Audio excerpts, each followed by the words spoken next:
जय माता दी दोस्तों, कैसे हैं आप सभी। आशा करता हूं दोस्तों आप सभी अच्छे होंगे, स्वस्थ होंगे। दोस्तों आज मैं आपको सुरक्षा के लिए बात करूंगा, क्योंकि हर मनुष्य को अपनी सुरक्षा करने के लिए कुछ कोई ना कोई उपाय ज़रूर करना चाहिए। क्योंकि तंत्र के क्षेत्र में और जो तांत्रिक होते हैं, भगत होते हैं, ओझा सोखा होते हैं, इनमें बहुत से लोग तो सही होते हैं, लेकिन बहुत से लोग नेगेटिव सोच के भी होते हैं, बुरी सोच के भी होते हैं। इसके अलावा इस दुनिया में बहुत सी ऐसी दुष्ट आत्माएं हैं, बहुत सी ऐसी नेगेटिव शक्तियां हैं, नकारात्मक शक्तियां हैं जो लोगों को हानि पहुंचाती हैं। खास करके महिलाओं को नुकसान पहुंचाती हैं और बच्चों को नुकसान पहुंचाती हैं। अक्सर आपने देखा होगा कि आपके घर के बच्चे एकदम से ठीक होते हैं, अच्छे खासे खेल कूद रहे होते हैं, सब कुछ सही होता है। अचानक से वो बीमार पड़ जाते हैं, बेहोश हो जाते हैं, उनके मुंह से झाग झाग निकलने लगता है और आंखें उलट जाती हैं, दांत बैठ जाते हैं।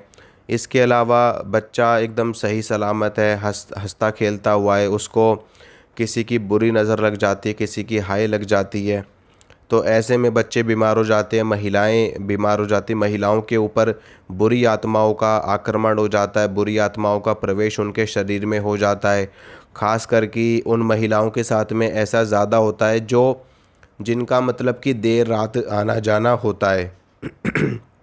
तो ऐसे में अपनी सुरक्षा करना बहुत ही ज़्यादा अनिवार्य हो जाता है, क्योंकि रात्रि काल में बहुत सी शक्तियाँ ऐसी होती हैं जो स्वतंत्र हो जाती हैं।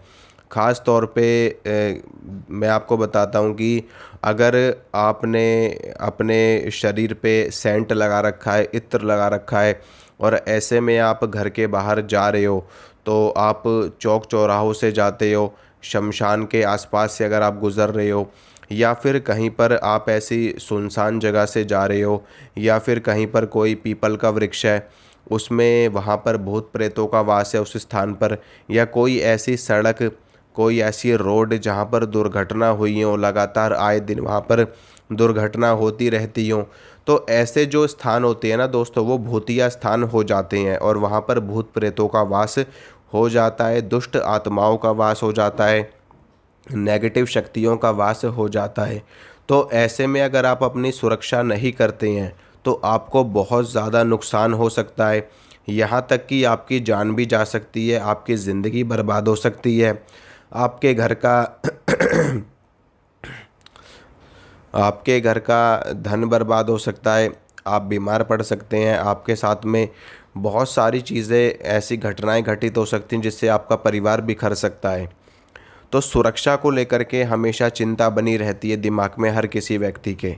तो मैं आज आपको कुछ चीज़ें ऐसी बताऊंगा जिनका अगर आप पाठ करते हो या ये प्रयोग आप करते हो तो आपको सुरक्षा प्राप्त होती है।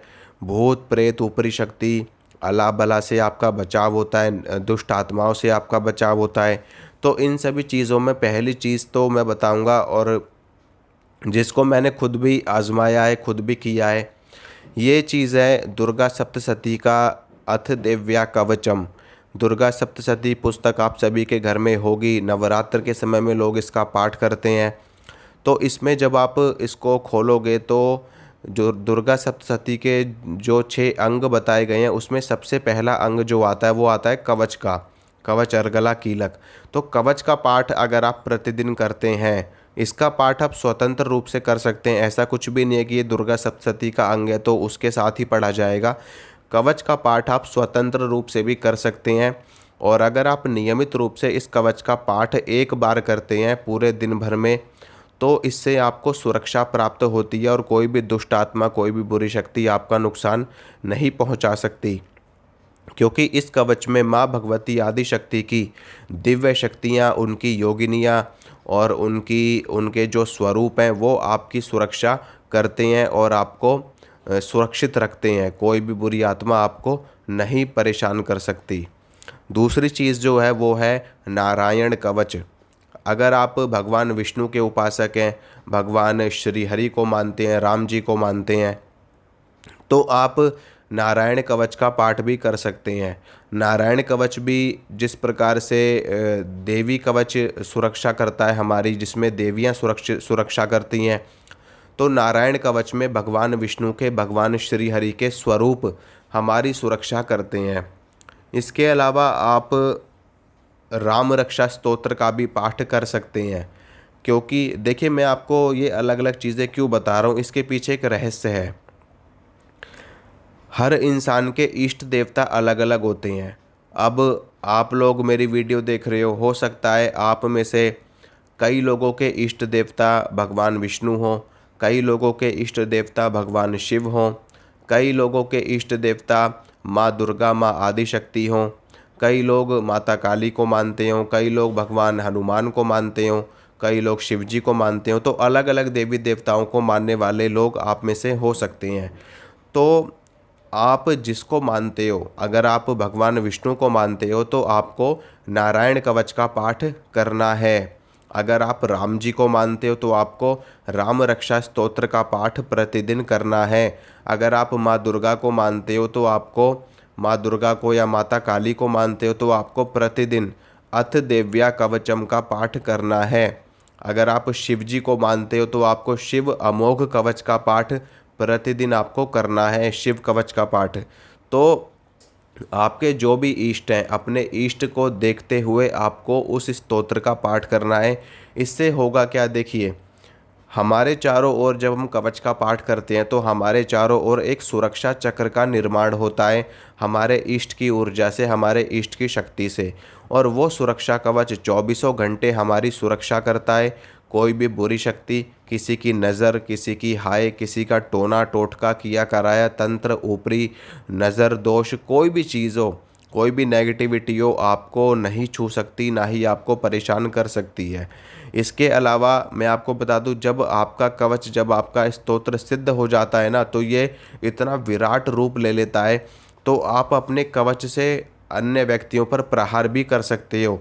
तो ये जो कवच होता है ना, ये सुरक्षा करने के साथ साथ प्रहार कारक भी बन जाता है। यानी कि मान लीजिए कोई दुष्ट आत्मा है जो आपके इंतज़ार में बैठी है आपका नुकसान करने के लिए, आपके ऊपर आक्रमण करने के लिए, तो जब आप उस स्थान से गुजरोगे ना, तो ये कवच सिर्फ आपकी सुरक्षा ही नहीं करेगा उस दुष्ट आत्मा से, बल्कि ये कवच उस दुष्ट आत्मा पर ऐसा प्रहार करेगा कि जीवन में कभी भी वो आत्मा आपकी ओर नज़र उठा करके नहीं देखेगी। यहाँ तक कि अगर कोई कितना भी बड़ा तांत्रिक होगा और वो उस आत्मा को भेजेगा ना, कितना भी बड़ा भोग प्रसाद दे करके, तब भी वो चीज़ आपको टच करने में 100 बार सोचेगी। तो जब आपका कवच सिद्ध हो जाता है तो ये सिर्फ कवच नहीं रहता, ये कहते हैं ना कि ब्रह्मास्त्र बन जाता है अपने आप में। सुरक्षा करने के साथ साथ प्रहार कारक भी बन जाता है, और दुष्ट शक्तियों का, तंत्र बाधा का, किए कराए का, सबका विनाश ये कवच कर देता है। तो जो भी आप जिनको भी आप मानते हो, उनके अनुसार अपने कवच का आप चुनाव कर सकते हो और उसका पाठ कर सकते हो।